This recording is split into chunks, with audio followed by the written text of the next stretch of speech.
Hello everyone, how are you? I hope you all are good. Today I am back with an important video for class 12th from chapter 1st reproduction in organism. Last lecture में हम लोगों को पता है हम लोगों ने क्या देखा था यार, हम लोगों ने कवर किया था डिफरेंसेस किसके बीच में, फ्रेगमेंटेशन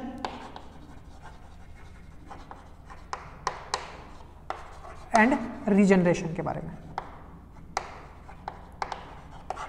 ओके, ये मैं कंप्लीट आपको करवा चुका हूँ। अगर आप लोगों ने ये वीडियो नहीं देखा, जो लोग नए हैं फर्स्ट टाइम इस वीडियो को देख रहे हैं, तो मैंने नीचे डिस्क्रिप्शन में लिंक दे रखा है सारे के सारे वीडियोस का, जितने आज तक मैंने क्लास 12th के लिए बनाए लेक्चर्स, और जो लेटेस्ट है वो लोग आप चेक कर सकते हैं, सजेस्ट प्रीवियस, वो मैं डाल दूंगा। सो आज हम लोग बात करेंगे जो हमारा छूटा हुआ था बेटा, जो कि हमारा बडिंग छूटा हुआ है। ओके, हमारा spore formation and last one हमारा वेजिटेटिव प्रोपेगेशन, और ये तीन चीज़ें जो हैं वो हम आज कवर करेंगे। What? budding, spore formation, vegetative propagation. Okay, so let's start our first topic, budding.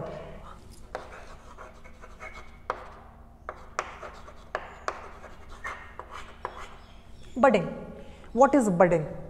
अगर हम बेटा budding की बात करते हैं, budding is a type of asexual reproduction in which organism, generally इसका अगर हम एग्जाम्पल देते हैं तो ईस्ट, पता है ईस्ट में क्या होता है बेटा, एक बड का फॉर्मेशन होता है, यानी कि कोई भी जो ऑर्गेनिज्म है इसमें एक बड फॉर्म होती है, और वो बड तब तक अटैच रहती है पेरेंट बॉडी से जब तक कि वो इस लायक ना हो जाए कि अपना न्यूट्रिशन खुद लेना चालू कर दे। जिस दिन ये इस लायक हो जाती है कि अपना न्यूट्रिशन खुद ले सकती है, उस दिन ये पेरेंट बॉडी से डिटैच हो जाती है, यानी कि अलग हो जाती है, सेपरेट हो जाती है। ओके, तो इस टाइप का जो एसेक्सुअल मोड ऑफ रिप्रोडक्शन होता है that is budding. Budding is a type of asexual reproduction, या फिर हम कह सकते हैं कि it is a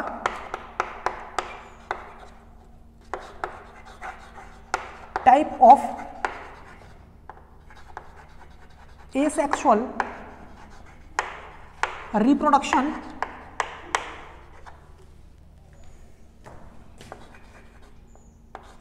in which two or more buds are formed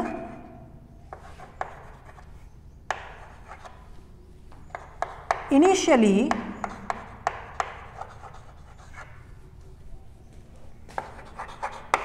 attached to parent body and after they get separated. Okay, it is a type of asexual reproduction in which two or more buds are formed initially attach to parent body. शुरुआत में बेटा क्या होता है, ये parent body से attach रहती हैं, लेकिन बाद में क्या होता है, ये सेपरेट हो जाती है वहां से। इसका एग्जांपल ईस्ट। इसमें क्या होता है बेटा, इसमें जो न्यूक्लियस होता है, ऑब्वियसली हम लोगों को पता है कि न्यूक्लियस सबसे पहले सेपरेट होता है जब कभी डिवीजन होता है। ठीक है, कि ये ईस्ट है, ये एक ईस्ट है, लेकिन क्या होगा कुछ टाइम बाद इसमें चेंजमेंट आएगा, और चेंजमेंट कुछ इस तरीके से आएगा, इसमें नई एक बड आएगी, इसी का पार्ट से बनकर तैयार हो जाएगी, जिसमें एक जो यहाँ पर जो न्यूक्लियस ये जो था ये दो पार्ट में डिवाइड हो जाएगा। एक यहाँ पर ये दो पार्ट में डिवाइड हो जाएगा कुछ इस तरीके से, आप देख पा रहे हैं इसका जो न्यूक्लियस था वो इस तरीके से हो गया। अभी ये मैं थोड़ा सा इसको इधर मूव करा देता हूँ दिखाने के लिए। ओके, अभी आप देखिए बेटा, इसका नेक्स्ट टाइम जब आएगा तो क्या हो जाएगा, ये बनेगा तो यहां से पूरा का पूरा सेपरेशन हो जाएगा। ओके, तो यहां पर जो न्यूक्लियस था वो अलग हो जाएगा, ये वाला न्यूक्लियस सेपरेट और यहां पर अलग हो गया। तो एक टाइम ऐसा है बड अलग हो गई, लेकिन जब नेक्स्ट स्टेप जब आएगा तो बिल्कुल ही यहां से डिटैच हो जाएगा, अलग हो जाएगा। तो इस टाइप का जो रिप्रोडक्शन है इसको बोलते हैं बडिंग। फटाफट आप इसको नोट कीजिए, मैं साइड से हो जाता हूं। चलिए बेटा अब हम बात करते हैं स्पोर फॉर्मेशन का।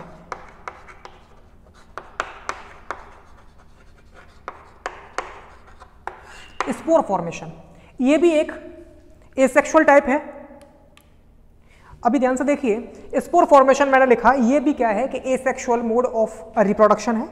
इसमें जब कभी भी किसी ऑर्गेनिज्म का बनना जो होगा वो कैसे बनेगा, स्पोर्स से बनकर तैयार होगा। ठीक है, स्पोर फॉर्मेशन, जिसमें आप अगर एनसीईआरटी में देखते हैं तो आपको 3 चीजें मिलेंगी। सबसे पहले बताया गया होगा जू स्पोर्स के बारे में, उसके बाद बताया गया होगा आपको सेकंड कोनिडिया के बारे में, और लास्ट वन जो आपको बताया गया होगा जेम्यूल्स के बारे में। ठीक, जू स्पोर्स आपको बता रखा होगा ये कैसे होते हैं, मोटाइल होते हैं कंडीशन में। ठीक है, यानी कि ऐसे स्पोर्स जो कैसे हो सकते हैं, मूवेबल हैं, जो मूव कर सकते हैं। ओके, तो जिनमें पावर होती है मूव करने की, यानी कि मोटिलिटी की जो कैपेबिलिटी होती है, they are known as motile spores. Okay, तो यहां पर जो जू स्पोर्स होते हैं वो मोटाइल होते हैं। ये बनकर कहां से तैयार होते हैं, ये होते हैं, इनका एग्जाम्पल है क्लेमाइडोमोनास। तो ये क्लेमाइडोमोनास के अंदर बनकर तैयार होते हैं। जैसे कि ये पूरी की पूरी एक पेरेंट बॉडी है, इसके अंदर बनकर तैयार हुए। ठीक है,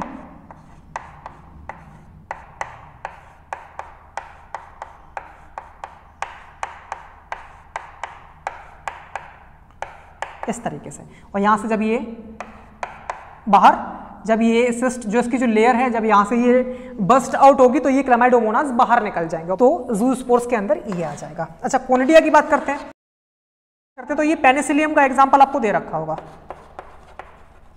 ओके, पेनिसिलियम, और इसके अंदर जो होते हैं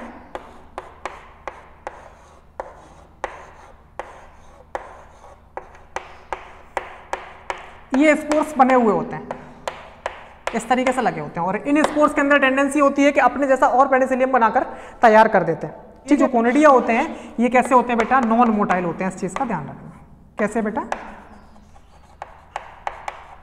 नॉन मोटाइल। ओके, अब हम बात करेंगे जेम्यूल्स की बेटा। तो जेम्यूल्स जो होते हैं ये इंटरनली डेवलप होते हैं, और इसका एक एग्जांपल जो आपको बता रखा है वो स्पॉन्ज है। स्पॉन्जेस फिगर है वो एनसीईआरटी में देख सकते हैं, कुछ इस तरीके से हो रखा होगा। इसके अंदर बहुत सारे जेम्यूल्स बनकर तैयार होते हैं। ये भी एक स्पोर फॉर्मेशन का टाइप है। ठीक है, नीचे करता हूं को समझाने के लिए। सो स्पोर फॉर्मेशन एक ऐसा टाइप एसेक्सुअल रिप्रोडक्शन का जिसमें क्या होता है कि स्पोर से पूरी की पूरी एक नई बॉडी ऑर्गेनिजम्स की बनकर तैयार होना, वो स्पोर फॉर्मेशन के अंदर आता है। जैसा मैंने आपको कुछ बता दिया, जो स्पोर्स कोनिडियोफोर या फिर कोनिडिया या फिर जेम्यूल्स, ये एनसीईआरटी में आपका दे रखा है, उस बेसिस पर मैंने आपको बता दिया। ठीक है, चलिए अब हम बात करते हैं वेजिटेटिव प्रोपेगेशन की। ओके, तो आप एनसीईआरटी को बस रीड करिए, इसमें से जो मैंने समझाया बस समझ लीजिए, और उसको आप रीड आउट करेंगे, आप समझ जाएंगे ऑलरेडी। उसमें से आप जो भी नोट्स बनाना चाहेंगे आराम से बना सकते हैं। ठीक है, उसके बाद अब लास्ट में आता है वेजिटेटिव प्रोपेगेशन। तो वेजिटेटिव प्रोपेगेशन की तरफ थोड़ा सा देख लेते हैं, इसको मैं रफ करता हूँ, आगे बढ़ता हूँ। Okay, about vegetative propagation.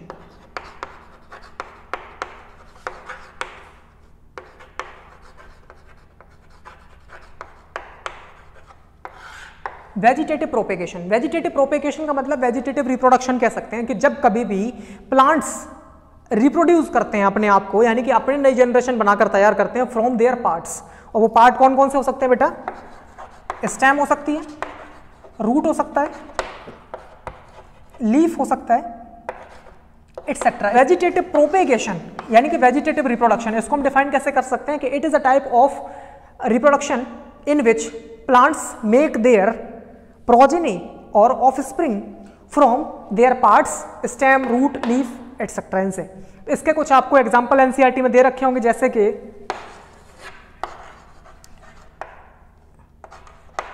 बुलबिल of agave. Agave है बेटा, ये एक प्लांट की वैरायटी है। ठीक है, उसके बाद आपको बता रखा होगा suckers, suckers of mint. Mint जो होता है उसमें सकर्स होते हैं। इसी तरीके से अगर हम बात करें आइज मिल जाती है पोटैटो में, इनसे ये रिप्रोड्यूस हो जाते हैं। सिमिलरली इसी तरीके से अगर हम बात करें तो लीफ बड, ये किसमें हो जाता है बेटा, ब्रायोफिलम में हो जाता है।